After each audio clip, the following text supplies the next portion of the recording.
Bon dia. Bé, em fa molt goig veure aquesta aula tan plena. He plantejat aquesta xerrada com una mena de lectura de poemes, per tant m'he fet un guió, però aniré passant poemes i comentant aspectes concrets o coses que em semblen rellevants. Un petit comentari sobre la paraula. L'any 99, més o menys, el Termcat va decidir que haiku, que és com es diu en japonès, en català es diria haiku. Això jo crec que sóc l'única persona que ho fa servir. Tothom diu haiku o diu haiku. A mi m'ho van dir en aquell moment i des de llavors he estat molt bo i he fet servir haiku amb l'H, sense aspirar. D'acord. El contingut el guió de la xerrada serà, en primer lloc, parlaré d'algunes característiques generals de la poesia japonesa, que més o menys es poden aplicar a qualsevol època, de la poesia japonesa clàssica, és a dir, més o menys fins a segona meitat del XIX. Llavors hi ha un canvi molt important i ja entrem en una altra fase, en una altra cosa. Després faré un recorregut per les formes principals de la poesia japonesa clàssica. N'elimino una. Elimino potser la forma més antiga, que és el choka, el poema llarg, perquè tampoc no s'ha traslladat a la nostra literatura. I llavors em quedo amb la tanka. Comentaré el renga o poema encadenat, que sí que ha donat coses en català, l'haiku o haiku, i llavors també esmento el haibun perquè també tenim coses en català que remeten a aquesta forma literària. I finalment us farem un breu recorregut per mostres de literatura catalana, poesia catalana, d'inspiració japonesa. D'acord, començo amb les característiques generals de la poesia japonesa. En primer lloc, m'agradaria esmentar la noció de kotodama. Els japonesos, diguem, del segle VIII, IX, X i fins segles posteriors, tenien la idea que les paraules japoneses tenien una força espiritual, tenien un esperit propi. I llavors fer poemes no era mai una cosa banal, no era intranscendent. Per exemple, quan van fer les primeres cròniques històriques, els japonesos, el model que tenien era el xinès, però els japonesos van fer una cosa que els xinesos no feien, que era incloure poemes en les cròniques històriques. I això ho van fer perquè per ells era molt important, si recollien la informació del passat, les dades del passat, era molt important també recollir aquests poemes que tenien un esperit propi. Aquí tenim aquest poema, la traducció és de Carlos Rubio, del Kojiki. El poema diu, en castellà, «Hay 8 nubes en Palacio de Izumo, el de 8 vallas, donde mora mi esposa, de 8 vallas guardada». Aquest és un poema que se suposa que va fer el déu Susanoo, un déu, que era el déu propi de la regió d'Izumo. El número 8 en la poesia japonesa, en la tradició japonesa, és el número de la totalitat. És a dir, 18 és dir 1000, per exemple, per nosaltres. Per tant, i això és una mena d'epitalami, és el moment en què el déu fecundarà la regió d'Izumi on hi ha la seva dona. Per tant, aquí es veu molt clar aquesta noció de paraules amb força espiritual. D'acord? Una noció bàsica també per la poesia japonesa clàssica és la noció de makoto o sinceritat. Els japonesos a l'època clàssica entenen que la poesia ha de ser sincera. Si no és sincera no és poesia. Per exemple, el pròleg del Kokinshu, Kino Tsurayuki, escriu això. La llavor de la poesia japonesa és el cor humà i les seves fulles són les miríades de paraules. Neix quan les persones empren el que han vist i el que han sentit per expressar els innumerables esdeveniments de les seves vides. La cançó del rossinyol entre les poncelles, la veu de la granota que viu a l'aigua, ens ensenyen que tota criatura vivent canta. Els animals de manera natural canten, o bramen, o rauquen, o fan el que sigui. Els éssers humans fent poesia. De fet, fer poesia en aquesta època al Japó es diu cantar. És cantar, la poesia és un cant. I és tan natural i tan sincer com el que pugui fer el cèrvol, el rossinyol, la granota o un insecte. Això és diferent de la tradició clàssica occidental. La paraula poesia vol dir creació. És a dir, quan els poetes occidentals fan un poema, se suposa que estan creant una cosa que abans no existia. En canvi, els japonesos clàssics simplement expressen el que senten. És una noció molt diferent. Per tant, en la poesia japonesa estem en una poesia de la presència. S'escriu un poema en una situació determinada. Per exemple, aquí tenim un fragment, de fet és un conte sencer d'Ise, una obra del segle X. I el que fa el conte és explicar-nos quan s'escriu el poema. Una vegada, un home que per una sèrie de problemes es trobava en una posició difícil a la capital es dirigí cap a les províncies orientals. En arribar a la platja que separa les províncies d'Ise i d'Owari, veia l'escuma blanca de les onades i va compondre aquest poema. Tot i recar-me, cada passa m'allunya d'allò que estimo. Com envejo les ones que en arribar se'n tornen. Aquest home, llegint la resta del llibre, sabem que ha hagut de marxar de la capital, de Kyoto, perquè estava enamorat d'una donzella, la família no ho permetia i llavors ell ha hagut de marxar. I se'n va enyorant Kyoto i enyorant aquesta donzella. I llavors quan arriba al mar veu les onades que el que fan és que en arribar a la costa se'n tornen del lloc on han vingut i ell expressa el mateix. Com m'agradaria fer com les onades i ara poder tornar al lloc d'on he vingut. En japonès tenim, en la poesia clàssica, tenim composicions que si no ens expliquen una mica el context no les entenem. Són composicions lligades al context.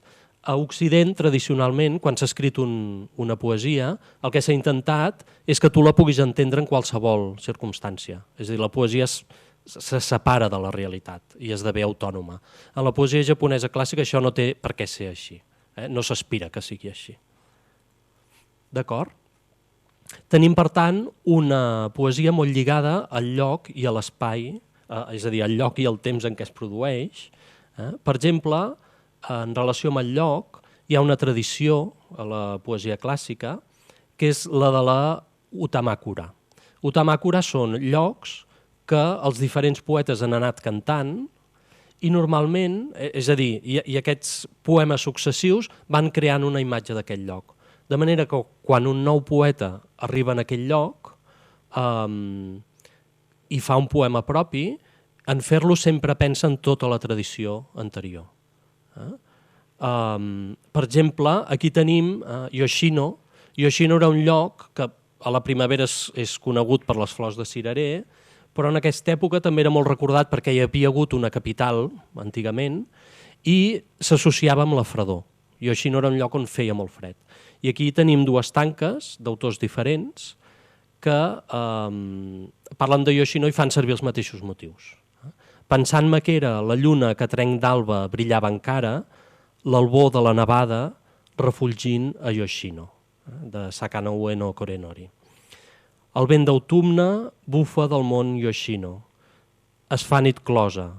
La capital tremola amb batre fred de roba. Fixeu-vos, tots dos poemes parlen del fred que fa Yoshino, de la solitud, de l'enyorança, en certa manera. Aquest batre fred de roba és l'equivalent de planxar.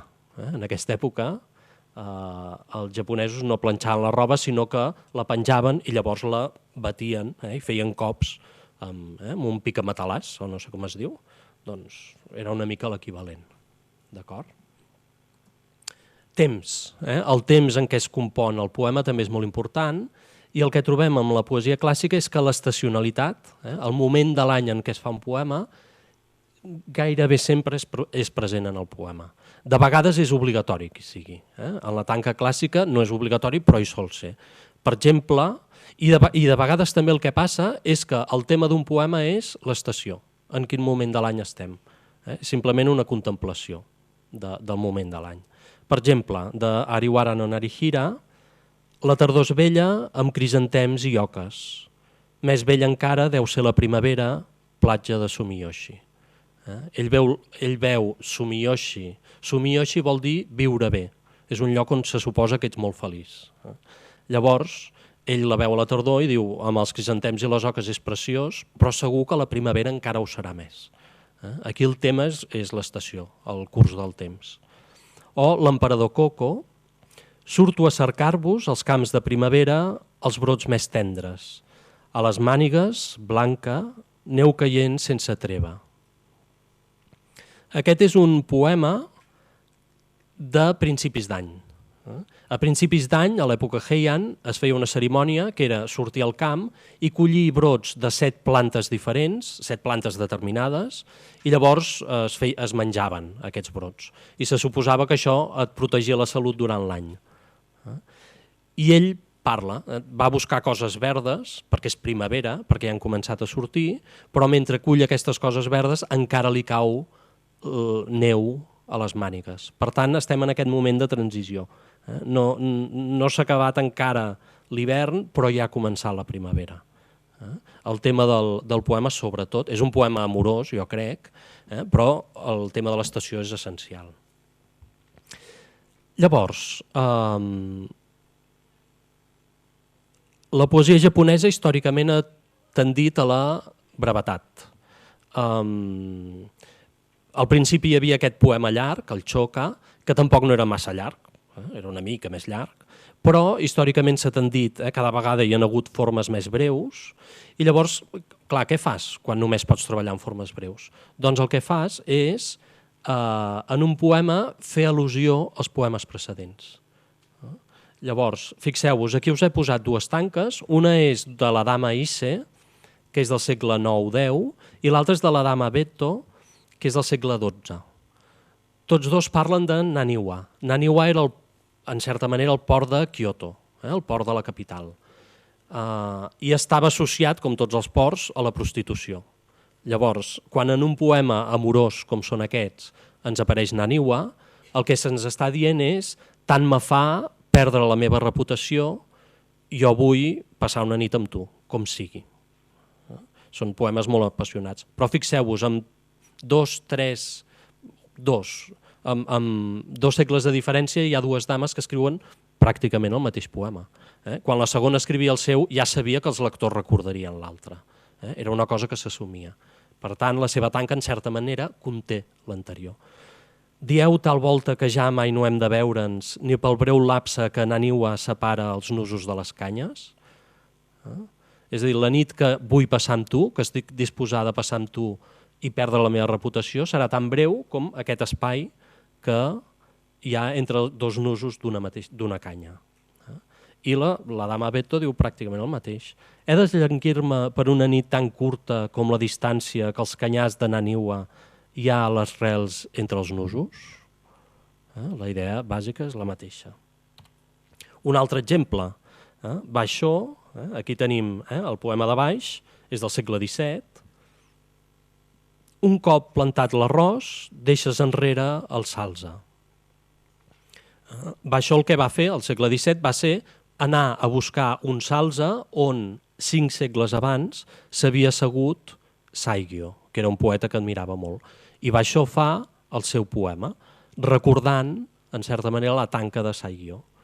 Saigyo, quan es va seure en aquest salze, va dir: sols una estona vaig pensar quan m'asseia al peu del salze de la Déu cristal·lina que brolla a la vereda.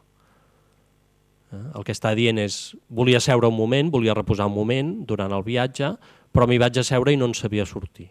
No hi havia manera de marxar d'allà perquè hi estava molt bé, perquè el lloc era fantàstic.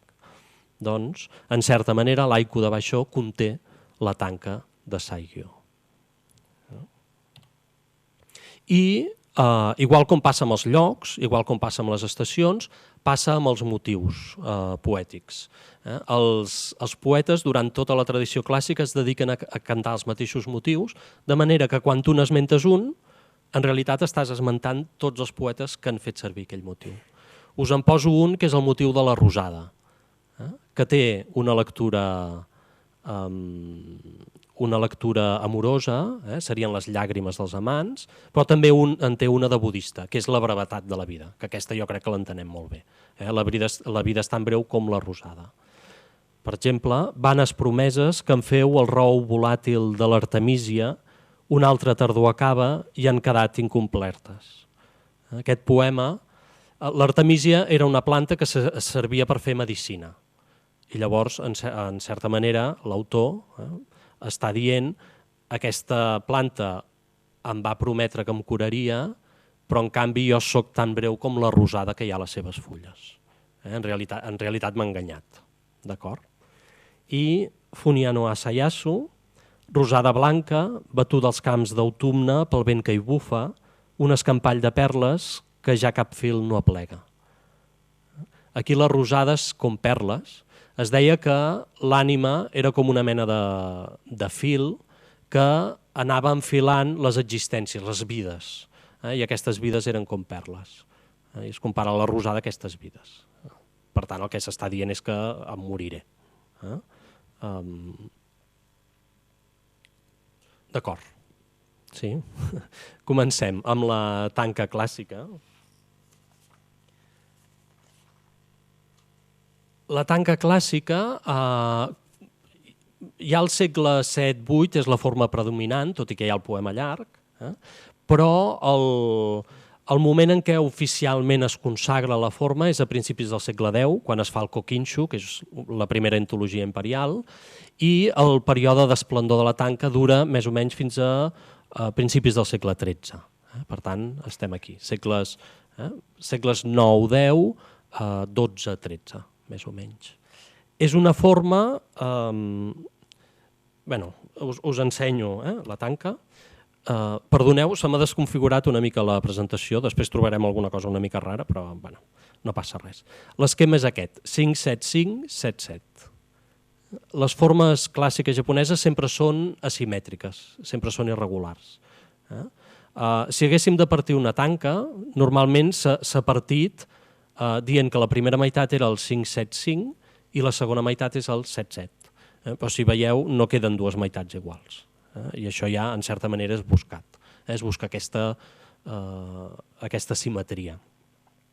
D'acord, doncs, la tanca és una forma que es conrea sobretot en aquesta època i potser voldria destacar que la dona hi té un paper molt important. A l'època Heian, les escriptores tenen un paper fonamental. En prosa, les grans veus són femenines en aquesta època, i en poesia, alguns dels grans autors del moment són dones. Onono Komachi, Izumi Shikibu, potser aquestes són les principals, però després n'hi ha bastantes més. Seisho Nagon i Murasaki Shikibu també eren autores de poesia, vull dir que realment hi ha un conreu espectacular per part de les dones. Quan el regnat, diguem, o el predomini de l'aristocràcia s'acaba al Japó, en certa manera, la dona també, el seu paper passa a ser molt menys rellevant i llavors gairebé tots els escriptors seran masculins. D'acord, la tanca es relaciona molt amb la casa imperial i amb l'aristocràcia. La relació és estratíssima. Per exemple, aquí tenim dues tanques d'emperadors. La primera, de l'emperador Tenji, a la cabana d'humil sostre de palla dels camps d'autumne, les mànigues mamara, en cenit, la rosada. Aquestes rosades són llàgrimes. Ell diu, estic passant la nit en una cabaneta que m'he fet provisional al mig dels camps, és tardor, i les mànigues se m'omplen de rosada. En realitat aquesta rosada són les seves llàgrimes i ell s'aixuga amb les mànigues, que és el que es feia en aquesta època. Aquest poema podria ser morós, però normalment es llegeix en clau política. Representa que l'emperador ha anat a veure els camps per veure com estan les collites, perquè està preocupat pel seu poble. Necessita que les collites siguin abundants perquè el seu poble pugui menjar. Per tant, és un poema polític d'un emperador. L'emperadriu Jito, la primavera se'n va, l'estiu arriba en blanc puríssim de roba al sol, estesa al celeste món Kagu. El món Kagu era el món on Amaterasu, la deessa del sol, s'havia tancat en una cova i la deessa del sol és l'avantpassada de la família imperial japonesa. Per tant, la família imperial japonesa estava relacionada amb aquesta muntanya. I ella el que ens explica és que a final de l'estació plujosa el que es feia era rentar tota la roba i estendre-la al sol per airejar-la, per netejar-la, per treure'n la humitat, treure'n si hi havia insectes i això. I parlar-nos d'això el que ens està dient és jo sóc la nova emperadriu i estic ocupant el lloc de l'antic emperador i això es fa sota la mirada, sota l'autorització de la deessa Amaterasu. Per tant, jo sóc la legítima hereva del tron, és el que ens està dient. D'acord? Molt bé. La tanca japonesa clàssica té bàsicament dos àmbits de conreu. Un és el públic, sobretot a partir del segle X, de principis del X. Hi ha un moment que la cort decideix que no vol donar tanta importància a la poesia xinesa, que era la poesia de prestigi, i que en canvi en vol donar a la poesia japonesa. I per tant, molts dels poemes que s'escriuran seran de caràcter públic. Per exemple, el príncep Teishin, en una excursió imperial, quan l'emperador feia una excursió, s'enduia poetes perquè fessin poemes i doncs el príncep Teishin fa aquest poema. Si un cor ocultes, roig encès de les fulles del món Ogura, no pots pas extingir-te fins que el monarca arribi. Veu les fulles de la tardor, les fulles vermelles, i diu, doncs, és tan bonic això que t'has d'esperar que arribi l'emperador. O bé, aquest poema molt posterior, posat narra, no és narra, és nara, d'acord? Antany, en ara, els cirerers badaven flors de 8 pètals que avui dia perfumen el Palau de 9 Portes. Fixeu-vos, tenim dos números, el 8 i el 9. En japonès també es pot interpretar que el na de nara és el na de nanatsu, de 7, del número 7. Per tant, en aquest poema tenim una progressió, 7, 8, 9. 8 és el número de la totalitat, 9, el Palau de 9 Portes és el Palau de l'Emperador, sí? Que és a Kyoto. Per tant, el que està dient el poema és, en ara teníem el número 7, aquí a les flors dels cirerers tenim el número 8 i al Palau de l'Emperador tenim el número 9. Per tant, el Palau de l'Emperador està per sobre de la perfecció. És tot, és insuperable, és el que ens està dient. D'acord? Són poemes escrits per a l'ocasió. En aquest cas, Ise no Taiyu havia de presentar una branca de cirerer a l'emperador i amb motiu d'aquesta presentació fa aquest poema. Però, en realitat, la tanca potser té un ús més intensiu i jo crec que per nosaltres més interessant, ens arriben més aquests poemes, de caràcter privat. La majoria d'aquests poemes són amorosos. El festeig o les relacions amoroses, tant matrimonials com extramatrimonials, al Japó clàssic, començaven i de vegades acabaven amb l'enviament de tanques. Els amants sabien d'escriure tanques. Si un home estava interessat en una dama, el primer que devia fer era escriure-li un poema. I si la dama estava interessada també, li havia de respondre amb un poema. I es feia servir la tanca. Per tant, la tanca amorosa és essencial. Aquí tenim dos exemples de poesia amorosa. Sol a la branca, el faisà de muntanya branda una cua com aquesta nit llarga que passaré sense ella. Es deia que el faisà de muntanya s'aparellava per tota la vida, però que quan arribava la nit la parella se separava i passaven la nit en balls diferents. I aquí, Kakinomoto no Hitomaro, el que està dient és arriba la nit i he de marxar i no la puc passar amb tu. I aquesta nit se'n farà llarguíssima. O la mare de Michizuna, podeu saber-ho, que llargues són i lentes les nits que passo plorant sola, esperant-vos fins que no arriba l'alba. Es passa tota la nit i l'amant no ve. En aquest cas, més que l'amant, és el marit. Però bé.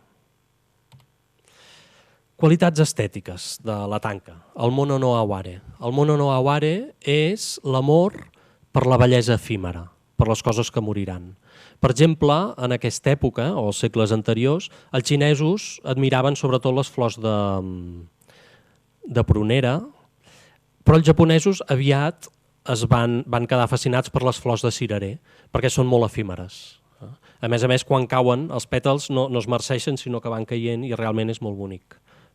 Però és una imatge d'una bellesa que desapareix, que es desfà, que és molt efímera. Per exemple, Onono Komachi, que és una de les grans poetes japoneses de tots els temps, relaciona aquests pètals que cauen dels cirerers amb la seva pròpia bellesa. Empal·lidiren les flors, abans tan belles, mentre es guardava un món on ni la pluja ni el temps mai no s'aturen. D'acord, espero el meu amant no ve, el temps va passant i jo em marceixo. D'acord. Amb les mans buides hem pres aquest viatge, que els déus m'acceptin el vell brocat d'autumne del món de les ofrenes. També davant la visió d'aquest bosc de tardor, Sugaware no Michizane, doncs ofereix aquesta bellesa efímera als déus. D'acord, em sembla que vaig massa a poc, intentaré anar més lleugeret, que si no, no acabaré. D'acord? De l'Okashi és l'altra vena de la literatura Heian, és la vena divertida gamberra. D'acord? Llegeixo només la segona tanca de Seisho Nagon, que és una gran autora de prosa. En ser nit fosca podeu, com gall espuri, cantar deshora, més no tornarà a alçar-se la barrera que em guarda.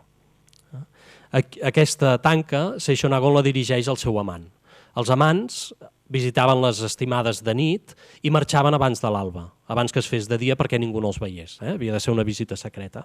I aquí el que ha passat, Seisho Nagon li està dient, bueno, tu dius que has sentit cantar el gall i que per tant es farà de dia has de marxar, però en realitat has estat tu qui has fet veure que cantava el gall. I per tant no et pensis que et tornaré a deixar venir. Li està tirant els trastos en el mal sentit. Hi ha moments que té aquesta sortida còmica. L'últim període de la tanca es caracteritza cap al segle XII per l'aparició d'un nou tipus d'estètica, que és una estètica molt més despullada, que valora els paisatges desolats, els llocs on no hi ha ningú, els materials gastats, els materials pobres. En tenim dos exemples, per exemple, potser el primer és més clar. Si el món fos sempre així com el veig ara, a la Maresma, les barquetes de pesca arrossegant les xarxes. Veieu, aquí no tenim una visió esplendorosa, no? Tenim una cosa molt quotidiana. Els pescadors estan arrossegant les xarxes i ja està. D'acord. Renga. Renga o poema encadenat. L'estructura, se m'ha desdibuixat també, l'estructura mètrica és aquesta. 5-7-5, llavors una altra estrofa que són 7-7, llavors només això seria un renga curt. De renga n'hi ha de curts i de llargs. És a dir, un renga curt seria una tanca però escrita per dues persones diferents. Una persona escriu la primera meitat, una altra persona escriu la segona meitat. Un renga llarg, el joc continua. Llavors fas 5-7-5, llavors una altra persona completa 7-7 i llavors una altra persona fa una altra unitat que és 7-7-5-7-5.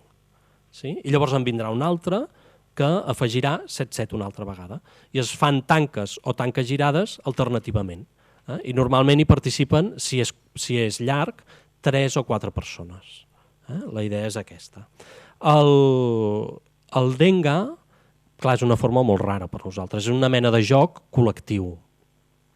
Però comença a agafar importància cap al segle XII i a partir del XIII és la forma central de la poesia japonesa i això dura fins al segle XVII-XVIII. Vull dir que durant molts segles els japonesos van estar centrats en aquesta forma col·lectiva. També té un registre seriós, l'exemple que us poso és d'aquest registre seriós, però també en té d'humorístic, que l'objectiu és crear humor. Aquí teniu, això seria de l'època Tokugawa, però això seria una reunió de composició de poemes encadenats. Veieu que segurament tenim 4 poetes, sempre hi havia un àrbitre o un jutge que era la persona que controlava que es fessin servir, que s'apliquessin les regles. Hi havia un munt de regles per fer un poema encadenat. Regles que et deien, per exemple, en quines estrofes havia d'aparèixer la lluna, en quins llocs podien aparèixer les flors de cirerer, quantes estrofes seguides podies escriure sobre un mateix tema. El jutge simplement s'encarregava d'això. I una cosa interessant també és que el poema col·lectiu ja no estava relacionat amb l'aristocràcia, sinó que s'obre socialment a més classes socials. I de vegades tenim militars, de vegades hi tenim comerciants, és una obra un gènere molt més obert en aquest sentit. D'acord? Un exemple de Rengakur que apareix als contes d'Ise. No és una forma que s'inventés llavors, sinó que ja havia aparegut abans. Per exemple, la sacerdotessa d'Ise, que ha passat la nit amb el caçador imperial, li envia això. Aigües tan somes no mullen ni la roba del qui viatja. El caçador imperial passava per allà, està de visita i han passat una nit junts. I ella li diu, jo sóc com un riu, d'aigües molt poc profundes, o el teu amor és molt poc profund, i tu, que viatges, quan el travesses, ni tan sols se't mulla la roba. I llavors el caçador imperial li respon, completant la tanca, més si el corrent seguia, es farien més fondes. Per tant, si deixem que aquest amor que sentim segueixi el seu curs, quan arribem més avall, sí que l'aigua serà fonda i jo em mullaré la roba. Li està dient, és que tu no m'has donat l'oportunitat de passar una altra nit amb tu. D'acord? Però amb això creen una sola tanca. I, bueno, la llegiré així una mica rapidet. Kusari Renga, o Renga llarg en forma de cadena. Kusari vol dir cadena. Aquest poema té 100 estrofes. Per tant, és un poema llarg. I l'escriuen 3 autors, Sogi, Shohaku i Socho. Sogi és l'important, diguem, és el mestre, i els altres 2 són deixebles seus.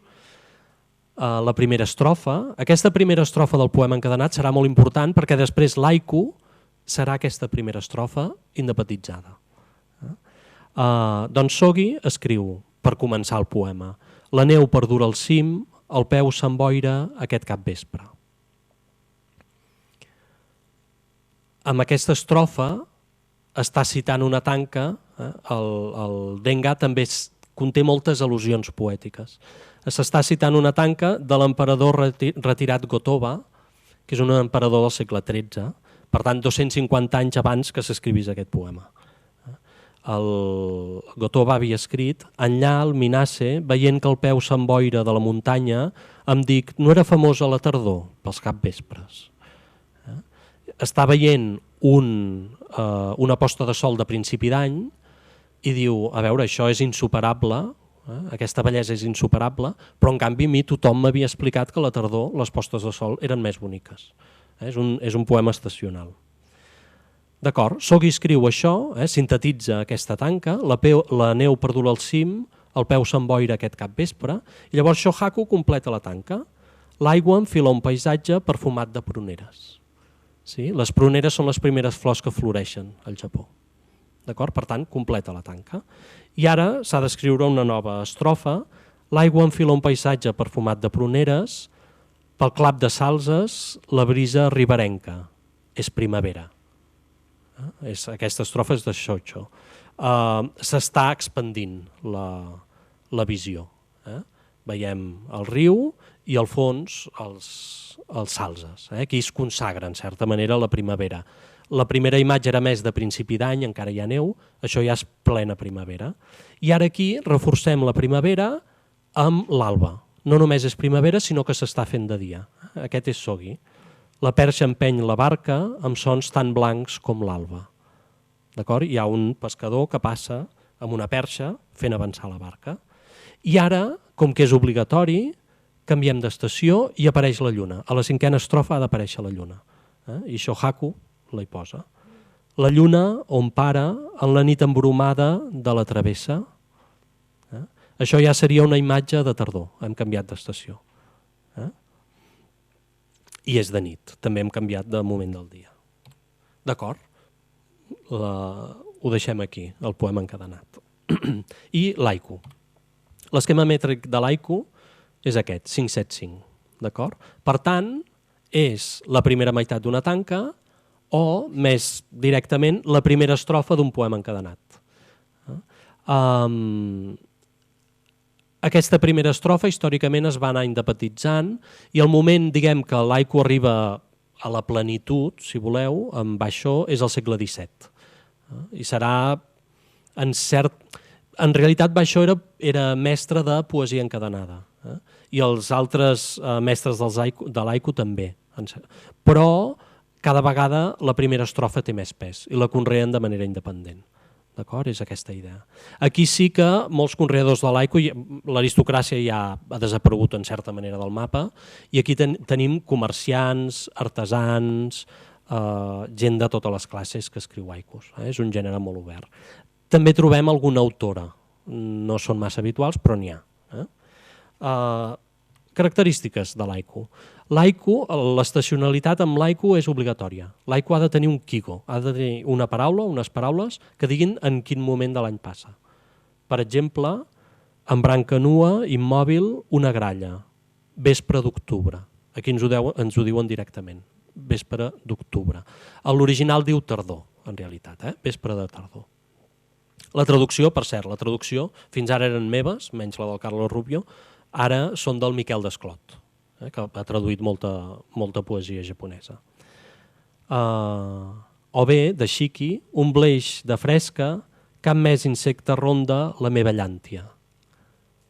Sí? Aquest és un poema de principi de tardor. Aquesta fresca ja és fresca de tardor i aquesta fresca fa desaparèixer els insectes. Per tant, indirectament ja ens ho diu, també quina estació és. L'haiku està molt lligat, és una forma molt lligada al context natural, surten molts animals, moltes coses de la natura, o de vegades humà. Hem de tenir en compte que al Japó no es feia gaire la distinció entre natura i humanitat. Es veia com una cosa que hi havia una continuïtat. Per exemple, us he posat el mateix haiku, n'hauria d'haver triat un altre, tenim un element natural, en el cas de Baixó. En el cas de Busson trobem una escena social. Plugeta fina és primavera. Plugeta fina, conversa en el paraigua i el gec de palla. Fa aquesta pluja fina de primavera que et fa agafar el gec de palla o bé el paraigua, però si trobes un veí o un amic et pots quedar xerrant, que tampoc no passa res. Tenim aquest moment de l'any. L'haiku admet motius còmics o vulgars. I també, això no ho he comentat, paraules d'origen xinès. En la tanca clàssica totes les paraules havien de ser japoneses, diguem, de pura cepa. Aquí es poden fer servir paraules d'origen xinès. Per exemple, Issa, Kobayashi, aquests dos haikus parlen de puces. Els poetes occidentals no han parlat gaire de puces, els japonesos els encanten. Floreix el lotus i jo només m'esplugo, no altra cosa. El lotus és el símbol del budisme. Doncs mentre floreix el lotus, mentre hi ha gent que s'il·lumina, què faig jo? Em trec les puces. O bé, també a les puces la nit se'ls deu fer llarga, desoladora.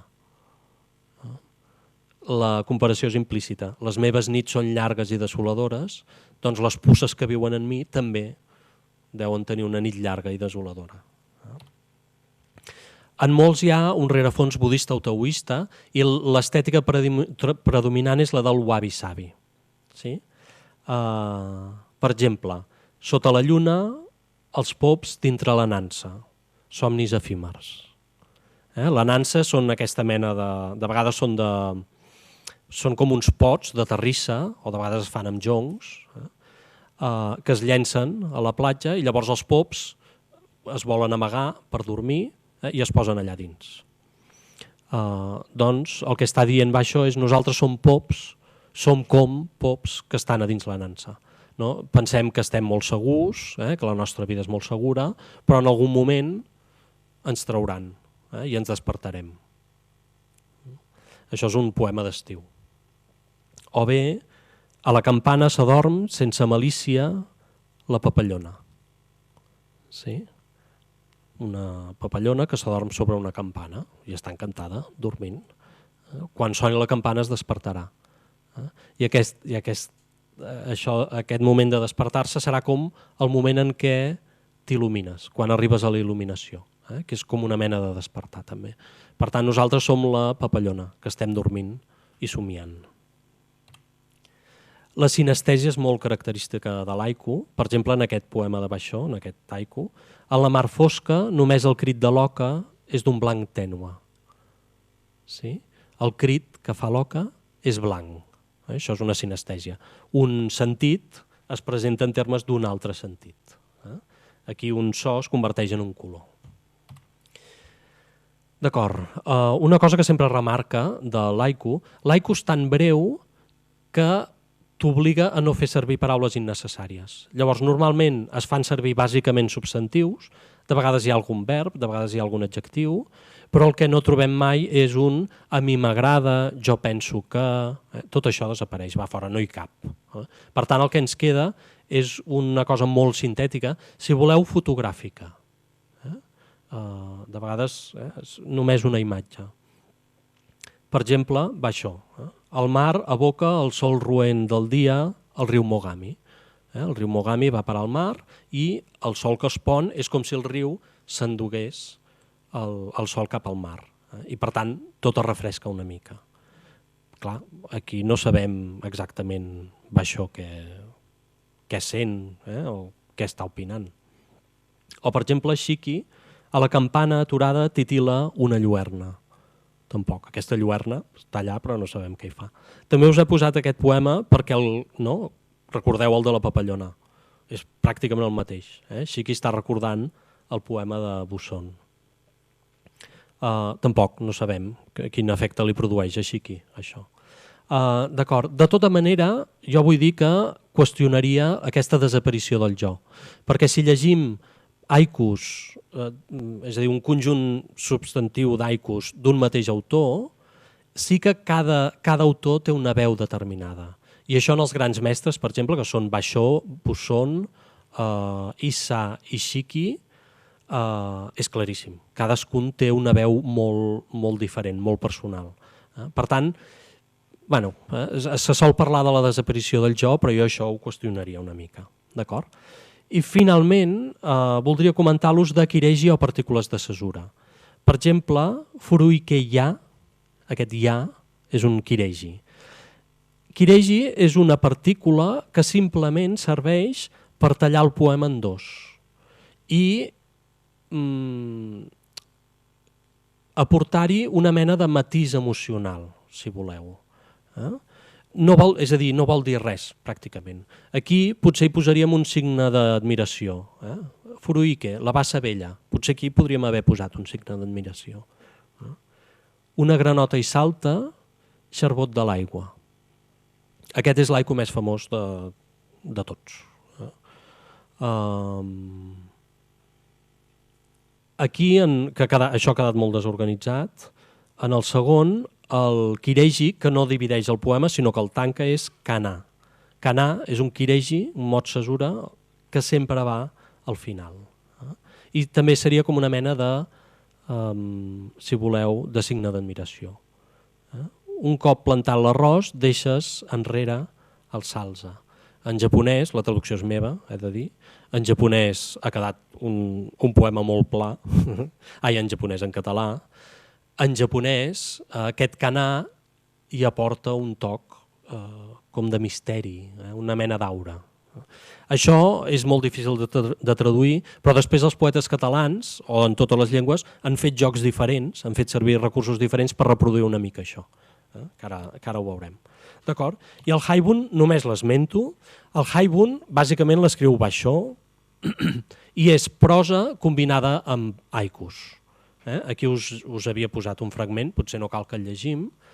En certa manera, la prosa ens explica el que està passant, la situació, el marc físic, l'escena, i l'haiku sintetitza aquesta escena en un petit poema. En aquest cas, regna el silenci, el cant de les cigales cala les roques. En aquest paisatge en silenci, que només se senten les cigales, és com si les cigales anessin entrant com l'aigua entra en els sòlids a dins les roques. Simplement esmento que existeix el Haibun perquè en català tenim exemples de Haibun. Sí? I ara, d'acord, intentaré anar de preset. Ara fem un recorregut per aquestes formes poètiques en català. Què ha passat en català? Sobretot en el cas dels poetes més moderns, he de dir que he triat una mica exemples, en podria haver triat d'altres. Tenim molta producció i molta de molta qualitat, crec jo. He agafat coses que m'han semblat que estaven bé, però n'hi ha d'altres. D'acord. Tenim, sobretot, jo faria 3 períodes. El primer seria el de l'haiku d'entreguerres. D'acord. És a dir, els primers haikus en català, en realitat el primer gruix d'haikus es publica l'any 1920 i es publica perquè l'haiku havia tingut molt èxit a França, sobretot a partir de l'any 1916, que es publica un recull d'haikus en una revista. Són uns haikus que descriuen la guerra. Els havia escrit un soldat que havia estat al front de la Primera Guerra Mundial i havia fet un diari fent servir haikus. I llavors, quan el va publicar, van cridar molt l'atenció perquè el tema de la guerra era molt d'actualitat i perquè, a més, aquest soldat feia servir una forma poètica que cridava molt l'atenció. Molt curta, molt breu, molt poc didàctica, és a dir, no tenia res a veure amb el que s'estava escrivint en aquell moment. I això va cridar molt l'atenció, sobretot per part de poetes que volien trencar una mica amb l'estètica modernista, amb la poesia modernista. Aquesta poesia més complicada, més suggerent. És a dir, aquests poetes volien una cosa neta i molt ben definida i molt despullada retòricament. I l'haiku els hi anava molt bé. Llavors els francesos van començar a escriure haikus i els catalans s'hi van sumar. De fet, el primer poeta que veurem és Josep Maria Junoy, que gairebé tots els seus haikus els escriu en francès, perquè els va escriure, jo crec, durant l'any 1918, en què ell va viure a França. I llavors a França es va unir els grups de poetes francesos que escrivien haikus. En aquesta època, els poetes que fan haikus fan poemes de 3 versos, però normalment no compten síl·labes. Les síl·labes tant els hi fan. O no compten síl·labes o fan servir esquemes mètrics que els hi va bé, que els hi ve de gust. Però no s'assenyeixen al 5-7-5 preceptiu. El primer és Josep Maria Junoy. Intentaré no comentar gaire els poemes i simplement anar-los passant, perquè si no s'allargarà molt i perquè també ens hi podríem dedicar bastant. N'he triat 2 de catalans, de Josep Maria Junoy. Nit de lluna, estesa per la mar salada, escata de sirena. Jo crec que aquest poema el va escriure a Vilanova. Ell es va casar i va anar a viure a Vilanova i durant la nit passeja per la platja i veu la lluna reflectida sobre el mar. I primer simplement diu nit de lluna estesa per la mar salada i al final aquesta imatge objectiva la subjectivitza. Escata de sirena. Aquest reflex és com una escata que s'ha deixat una sirena aquí. L'obsessió de Josep Maria Junoy en els seus haikus és aquesta. És coses objectives, donar-ne alhora una visió subjectiva. Per exemple, gebrat per palleig de Venus en la nit verda de gener. Venus,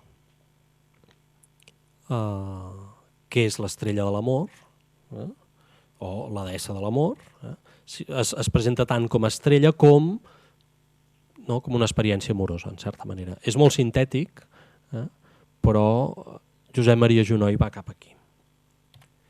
D'acord? Joan Salvat Papasseit, aquest sí que el deveu conèixer, no?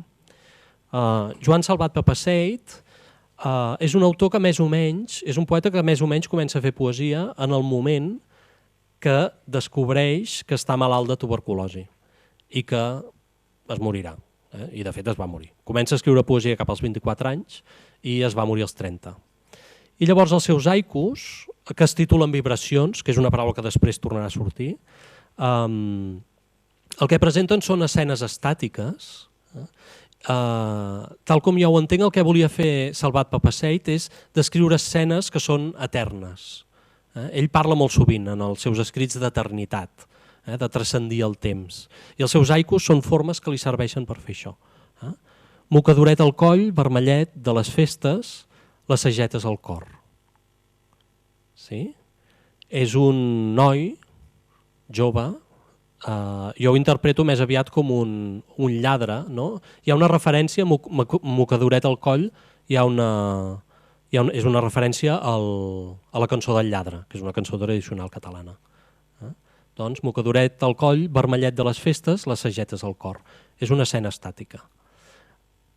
D'acord, us dic la meva interpretació del poema, no us espanteu, però després de pensar-hi molt i analitzar-hi molt, la meva conclusió és que aquest noi s'ha posat el mocadoret per estar guapo, però també perquè la seva nòvia li ha fet festes. I per tant té el coll marcat de petons.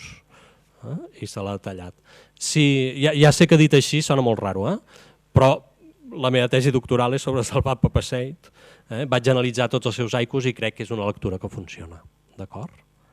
El gra sagnós demagrana el teu llavi o el mossec de la meva besada.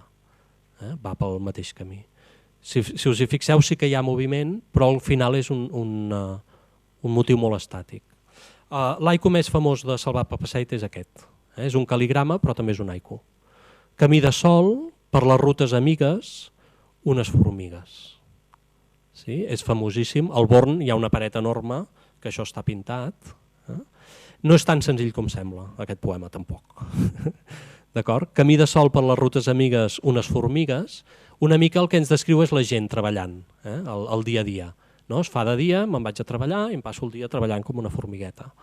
Però, si mirem la imatge, trobem una estrella de mar que podem relacionar amb els mariners, amb els pirates, que n'hi ha molts a la poesia de Salvat Papasseit, i la flor seria una rosa, que és la dona.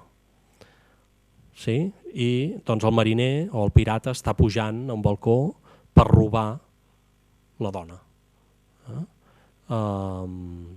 És un motiu molt habitual en Salvat Papasseit aquest.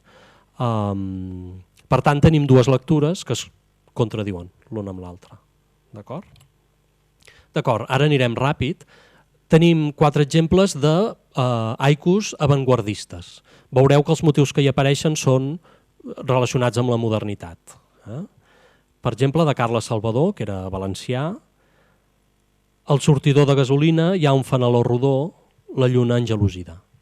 El sortidor té una cosa vermella que brilla com la lluna hi té enveja. És un poema avantguardista.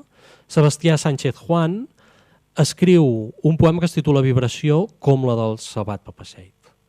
A l'anunci li tremola la veu lluminosa. La vibració d'aquest anunci en realitat és el pampallugueig de la llum. De Carles Sindreu, que fa uns poemes, uns haikus molt divertits, molt de jugar. Entre els arbres verds, la telefonia amb els ulls oberts. D'acord? No ho comento més, és avantguardisme, una imatge de modernitat, bàsicament. I Pere Quart, aquests els trobo divertidíssims. Pere Quart ja no és avantguardista, és més jove, és de la generació posterior, però aquests 2 poemes apareixen en un llibre que es diu Bestiari i en certa manera són sàtires de la forma de l'haiku. Se n'en riu de la forma de l'haiku i del contingut de l'haiku. Per exemple, la girafa. Tens el cap tan petit perquè la distància te l'ha empetitit. Sí? És a dir, no és que el teu cap sigui petit, és que està tan lluny, tan amunt, que sembla petit. Aquí està dient una cosa com que sembla... Bé, què m'està dient això? Això no és un poema. Però aquest efecte moltes vegades també passa amb els haikus japonesos. Què m'expliques d'una cuca que fa no sé què? Doncs una mica juga amb això. I el següent, aquesta mena de boniquesa que relaciona amb la poesia japonesa, doncs se'n riu directament. Ostra, gargall de sirena. Àduc tapadora té per higiene cada escopidora. Per tant, l'ostra seria una escopidora, un recipient per escopir-hi, que antigament n'hi havia, però aquest té una tapadora.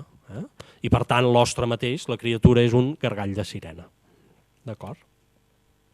Molt bé, en la mateixa època també tenim poemes en la línia noucentista. Els llegiré ràpid.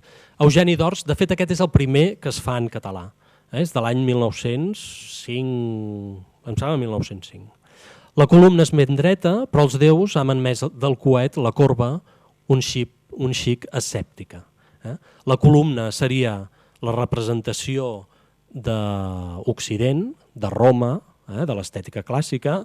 En canvi el coet seria l'aiku. El coet és una mica, l'aiku és una mica, té una mica de corba, és una mica diferent.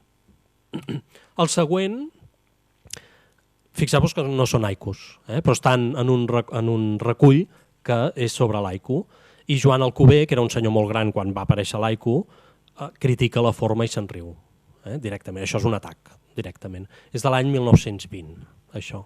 Conec un japonès, gran enemic dels versos que jo escric, perquè en té cada estrofa més de 3. Se n'en riu de l'aiku directament. El lirisme nipó que s'inaugura m'alarma un poc, també existeix per la literatura el perill groc. Sí? Clar, aquest fins i tot és de mal gust. En aquesta època el Japó es veia com un país una mica amenaçador, perquè s'havia vist que realment era un país poderós que podia enfrontar-se a les potències occidentals, i aquest diu, doncs, així com militarment són una amenaça, literàriament també ho són. No li agradava gens això de l'aiku. I 2 exemples més de 2 poemes que versionen un poema japonès. La flor caiguda torna a la seva tija a papallona, de Moritake. Aquest haiku és molt famós.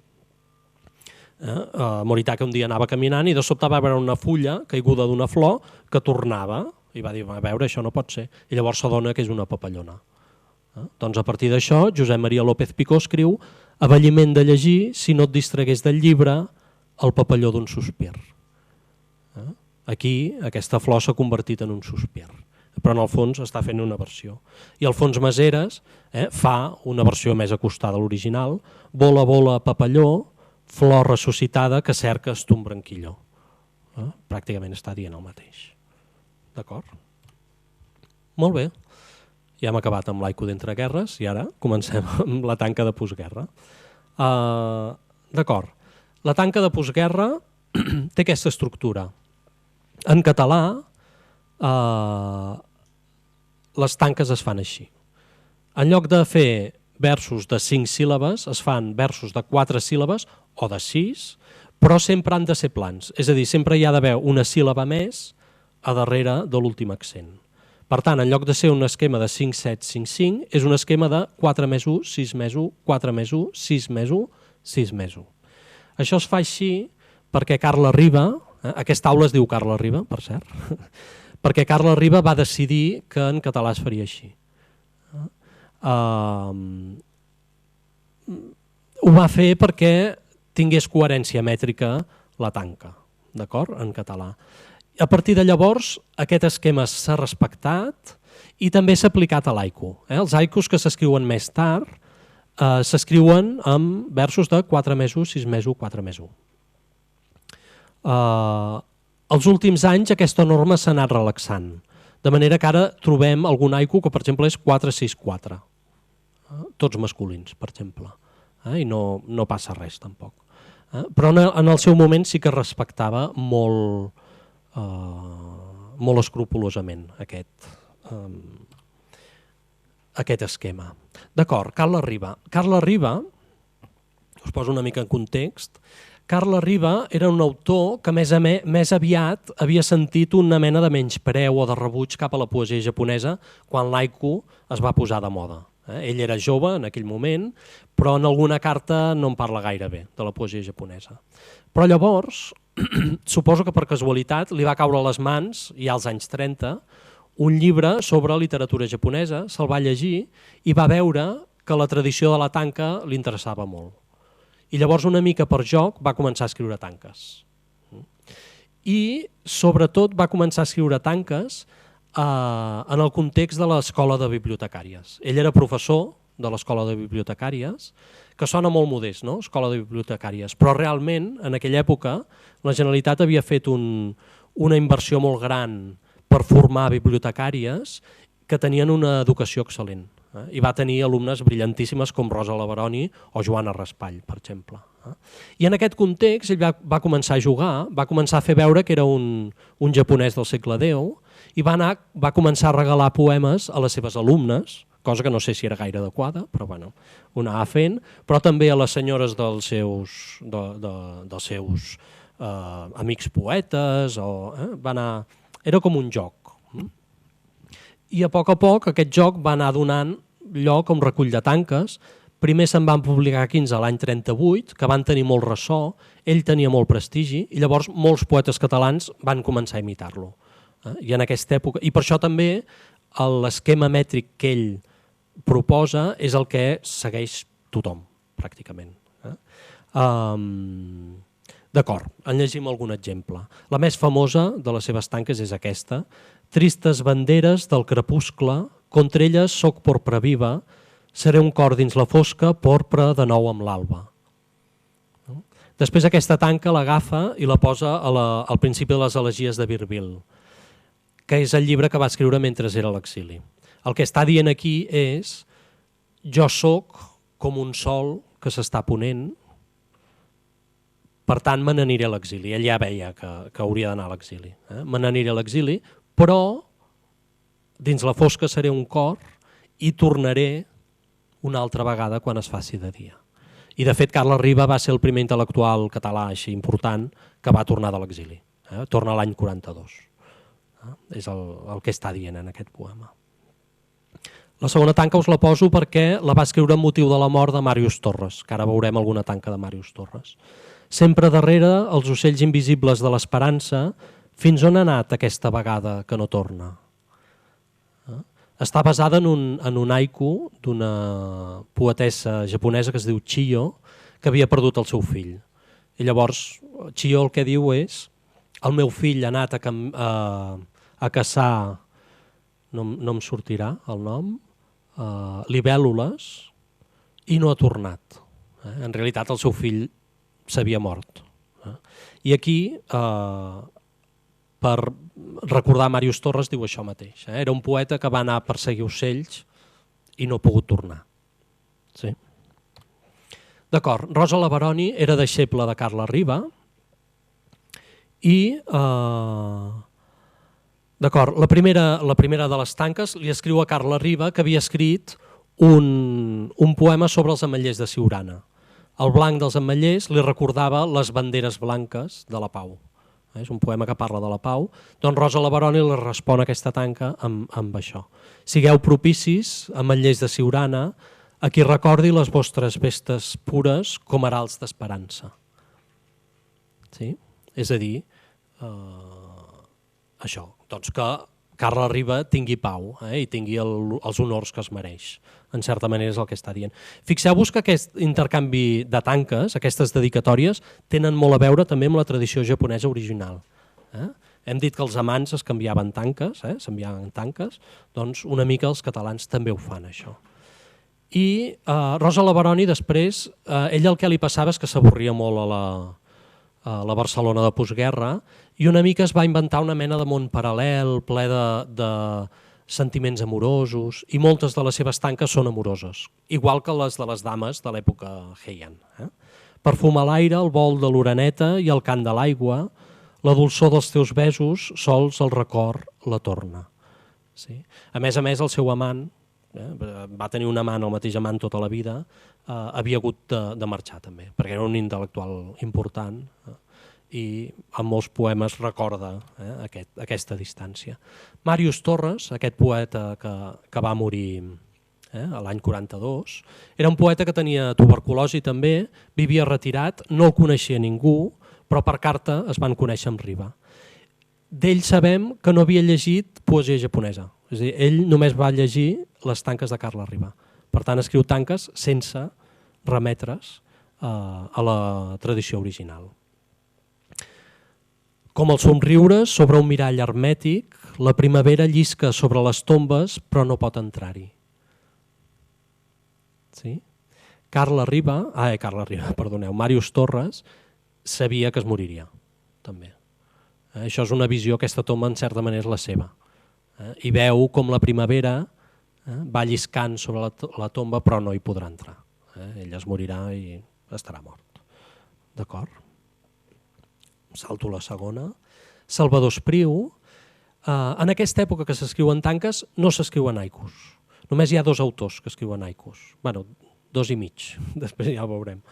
Però Salvador Espriu sí, a partir dels 50 i els 60 comença a escriure haikus aplicant la mètrica de Riba. Primer tenim una tanca, arços i grèvol, oculta neu, primaire de tramuntana, hivern del mar, sol fràgil damunt platges desertes. D'acord. I el segon, una característica dels haikus de Salvador Espriu és que mai no els fa servir sols, mai no escriu un haiku sol. Sempre escriu un poema més llarg i posa un haiku allà al mig, o bé combina l'haiku amb altres formes, però un de sol no l'escriu mai, perquè ell el veu com una forma col·lectiva. D'acord? Per exemple, això és una estrofa d'un poema, on l'hora acaba tan lentament, banderes, nit enlairada. D'acord? L'altre poeta que escriu haikus en aquest moment és Josep Palau i Fabra, que només llegint la tanca ja veureu, ja es veu que fa una cosa diferent. I amb tot un cor, encara el tinc, un cor, amb el seu plor i amb el seu goig, un cor, amb un plor sobretot. Us crida alguna cosa a l'atenció aquí? Mètricament? Sí? En principi havíem dit que la tanca havia de tenir finals plans. No? Era 4 més 1, 6 més 1, 4 més 1. Aquí tots són finals masculins. Josep Palau i Fabra s'inventa una altra manera de fer tanques. Manté els versos de 4 i 6 síl·labes, però ell prefereix insistir sempre en un mateix so. D'acord? Si us hi fixeu, en aquest poema gairebé tots són os, obertes o tancades. To, cor, plor, goig, cor, plor, sobretot. Sí? El seu sistema és aquest. Llavors té tanques en A, tanques en I, tanques en E, juga d'aquesta manera. I escriu 2 haikus, es permet en aquest moment escriure haikus. Cucut, cucut, 2 notes a penes i un cor a punt. Aquí tenim rima també. Si voleu, això seria un haiku en U. Sí? D'acord. Quina hora és? Bueno, intento anar molt de pressa. Faré una super... Ho llegiré i ja està. Intentaré no dir-vos massa res. O l'imprescindible. D'acord. A partir dels anys 70, en certa manera, és a dir, la tanca es va conrear molt als anys 40-50 en català, però després ja als 60, principis dels 70 pràcticament no en tenim, i haikus tampoc. Haikus en feia Salvador Espriu, que era anava per la seva via sempre. Però a partir dels anys 70 comencen a aparèixer autors que s'interessen per l'haiku, que ja l'agafen més aviat dels autors americans, dels beats, ja van per una altra via, els interessa més la banda espiritual, diguem, i també a poc es va recuperant la tanca. Potser una diferència que hi haurà entre l'haiku i la tanca és que els autors d'haiku aniran a buscar molt més la literatura japonesa, les fonts japoneses, mentre que els autors de tanca moltes vegades es queden amb la tradició catalana, diguem, amb Carles Riba, el model és Carles Riba. És a dir, en certa manera, dintre la literatura catalana, la tanca potser és una mica més conservadora que no serà l'haiku. I llavors destacaria que a partir dels anys 90 hi ha com una mena d'acceleració. Als anys 90, per exemple, Miquel Desclot i Josep Navarro Santa Eulàlia publiquen traduccions indirectes, la de Santa Eulàlia és a 4 mans, de poesia japonesa. Comencen a aparèixer més textos que fan servir formes japoneses i cada vegada n'hi ha més.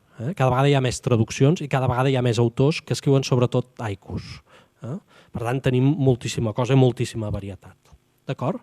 Jo crec que qui reprèn el conreu de l'haiku és Feliu Formosa, per exemple, amb els haikus dels pollancs. Arriba el coure, vola la mà tallada per les roselles.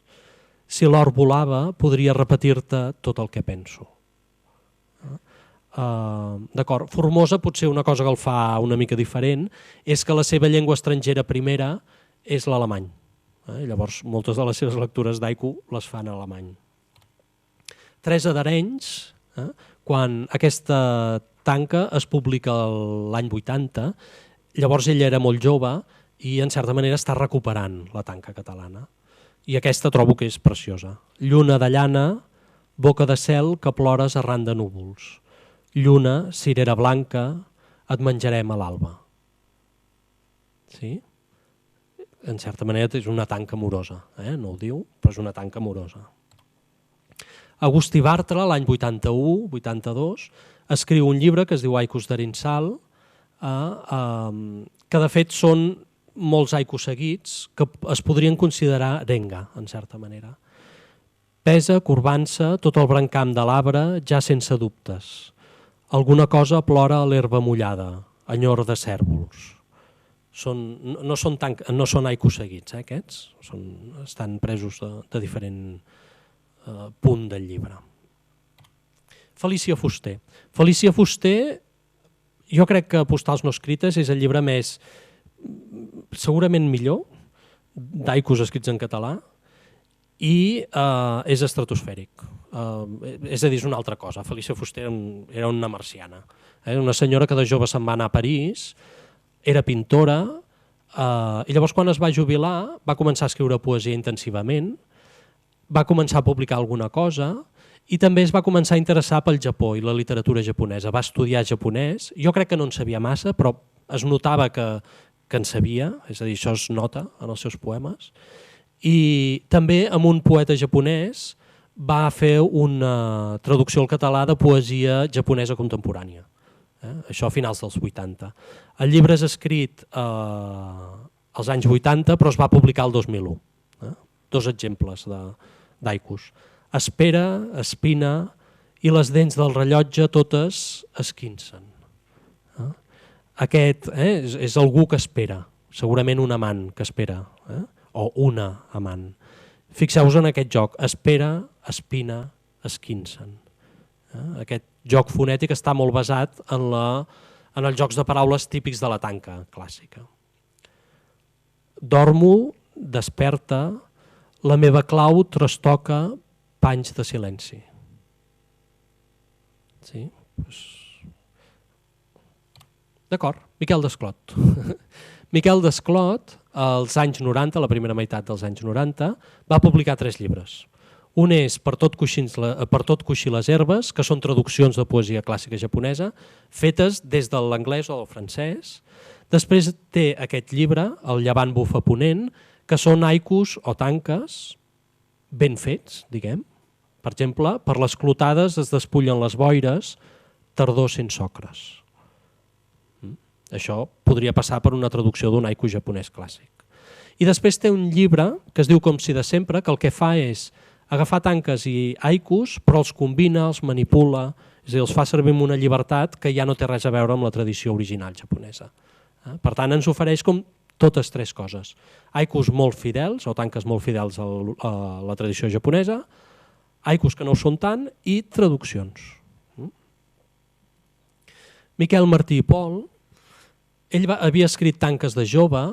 Miquel Martí i Pol em sembla que tenia, què era? No em surt. Esclerosi múltiple, va anar perdent la mobilitat i els últims llibres que escriu els escriu en formes japoneses, jo crec que perquè senzillament li era més fàcil. És a dir, podia dictar un poema, al final li costava molt moure's, li costava molt parlar, i llavors les últimes coses que fa són haikus. Un vent lentíssim converteix el silenci en melodia. El mar, tan pròdig, m'ha esclòs dels seus prodigis i dels seus ocis. Per exemple. Està parlant de la guerra de Bòsnia, de finals del 90. D'acord, us he posat una cosa rara, perquè veieu que també es fan coses rares, de Lluís Urpinell, d'un llibre que es diu Neons, que els poemes estan escrits en vermell i en negre. Jo vull nivell, el sexe i el cervell, soc l'Urpinell. Aquí hi ha un joc de paraules també, ell es diu Urpinell amb U, però escriu or, jo soc d'or, Urpinell. Fixeu-vos que hi ha rima. Ell sempre fa rimar els seus haikus. Quan en japonès no n'hi ha i en català normalment no es fa servir rima. Però ell va decidir que els seus haikus rimarien. D'acord. Abraham Moino és un autor actual molt interessant. Ales, carcassa sense cos ni vol, sobre quitrà retudes. Sortint del metro, només neu de març capta el boig més pobre. Aquest segon recorda bastant un autor japonès que es diu Santoka, que pidolava per viure. I recorda molt Santoka pidolant diners. Fixeu-vos en aquests guions llargs. Aquests guions llargs una mica volen ser l'esquireji, aquests mots Sesura. És la versió catalana. D'acord. D'Ivan León Llop, en una època en què el seu sogre s'estava morint i ell feia companyia a la seva dona, escriu un llibre que es diu Sala d'espera, que és molt bonic, que va alternant haikus i tanques. I tot és això, estem esperant a l'hospital. Roma nevada, t'embriaga la lluna, mentrestant fumes. L'hivern vacila, continua la vida enllà dels vidres. Només pots oferir-li pessics de companyia. D'acord, acabaré el haiku i tanca, acabaré amb això. La Mònica Miró Vinaixa, que és la dona de l'Abraham Moino, tots dos els agrada molt la poesia japonesa i en conreen, i la Mònica Miró és professora de clàssiques, i el llatí el té molt per mà. L'últim llibre que ha publicat ha fet aquestes tanques que els dos últims versos són en llatí.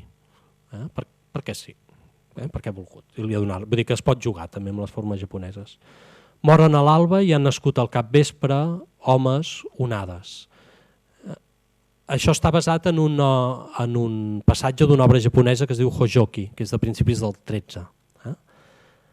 I després continua en llatí. Quam cito reciditur ex nihilo in nihilum, que de pressa es torna del no-res al no-res. Aquí està combinant l'estètica clàssica amb l'estètica japonesa. I el Renga, per acabar, simplement us n'esmento mostres. Rosa Lavaroni, que és aquesta autora de tanques, de postguerra, fa una cosa molt curiosa. Escriu haikus, però els escriu a la manera dels autors precedents. I a més, fa servir un esquema mètric coherent, de manera que els seus haikus no s'han d'entendre com haikus aïllats, sinó que formen una sèrie. I aquesta sèrie, en realitat, està relacionada, o és la versió que ell hauria fet o volia fer d'un poema encadenat japonès. És a dir, hi ha alguns llibres, alguns textos escrits en haikus en català que en realitat volen ser poemes encadenats. Un és aquest, per exemple. Sota la llum d'argent, en les branques, el vent canta el teu nom. Si l'òpal clar del vi esmorteïs en mi, això ho he copiat malament, perdoneu, aquest dolor, passa sense neguit, res no diu en la nit la meva por. Veieu, això és un poema que té un ritme que el travessa completament. Per tant, això és un poema encadenat. Salvador Espriu també té un llibre compost per 40 haikus que jo entenc que és un poema encadenat. A més, fa una cosa molt curiosa, que es va imposar la regla de no repetir cap paraula de sentit ple, amb càrrega lèxica, en tot el poema. Cada paraula la fa servir només una vegada. Qui fa de guia és el més sec, alçava amb el sol les nines, fixes, ben llises, blancs vestits de la nostra desesperança. Clapiten gossos al meu voltant, rastregen caça segura. Aquest llibre s'articula a manera de narració, explica uns fets. La manera de fer poemes encadenats en català ha tendit normalment a fer una narració. D'acord, Feliu Formosa i Joan Casas, Feliu Formosa l'hem vist, em sembla que és l'any 75, publiquen un llibre en què fan tanca curt. El llibre es diu Amb afecte, i llavors van fer el joc. Són 50 tanques i llavors en 25 la primera estrofa és d'un i els dos últims versos d'un altre. I després ho fan al revés. No diuen quan canvien o com ho fan, però la idea és aquesta. És una tanca escrita entre dues persones. Parets gruixudes de la cambra més alta, la simfonia, i aquí ho va deixar, el que va començar, i l'altre acaba d'un corc que entra a la fusta constant com un metrònom. Això ja directament és tanca curt. D'acord, Dolors Miquel té un llibre que està molt bé, que són haikus del camioner. És un camioner que va conduint el seu camió i va fent haikus, i va explicant el que li passa a través dels haikus. És un llibre bastant estripat. També és un llibre important, jo crec. D'acord, fixeu-vos, de Josep Ramon Bach, La incontinència, són textos en prosa. Els urinaris són els santuaris rònecs de la bellesa, de tots els homes que a la paret adoren un déu inútil. Ara són màrtirs bruts d'una incontinència que els aclapara, en soterranis de difícil cabuda on viuen àngels, sota la plaça dura d'una mirada sense pestanyes. No? Prosa. Però, si comences a partir versos, et van sortint haikus. Els urinaris, 4+1, són els santuaris rònecs, 6+1, de la bellesa, 4+1. De tots els homes, 4+1, a la paret adoren, 6+1, un déu inútil. D'acord? Fa això. El llibre està escrit en prosa, tu l'agafes i dius això és prosa, comences a llegir, en realitat són haikus, que funcionen, jo crec, com a poema encadenat. I simplement esmento els haibun. Oku no Hosomichi, que és el gran text de haibun, de Matsuo Basho, es va traduir, hi ha una traducció d'Octavio Paz amb un japonès dels anys 60-70, que va tenir molta circulació, és molt prestigiosa aquesta versió, i després també hi ha una traducció a l'anglès que també va circular molt, i alguns autors catalans el van llegir. Segurament el més interessant d'aquests autors és Francesc Prats, que a principis dels 80 escriu El soldat rosa, que és un text de haibun. A l'Empordà, el Ripollès, la Garrotxa, la paraula amb què més vegades es denomina la rosella és la de quiquiriquic, i els nens juguen a endevinar si la punzella d'una d'aquestes flors conté pètals rojos, roses o blancs, dient gall, gallina o poll. No sé si ho fèieu això de petits. Jo ho feia, jo deia pollet, gall, gallina o pollet. I llavors ho sintetitza. Cresta vermell, canta el mestral pels blats. Quiquiriquic. Tot el llibre està basat en aquesta forma. I llavors hi ha, per exemple, de Pons Pons, hi ha algun temps més. Pons Pons té un llibre que es titula Dillatari, que és un diari sobre l'illa, ell és menorquí, i llavors bàsicament rondina durant tot el diari, sobretot dels turistes. De cop, uns alemanys que hi ha prop meu s'indignen.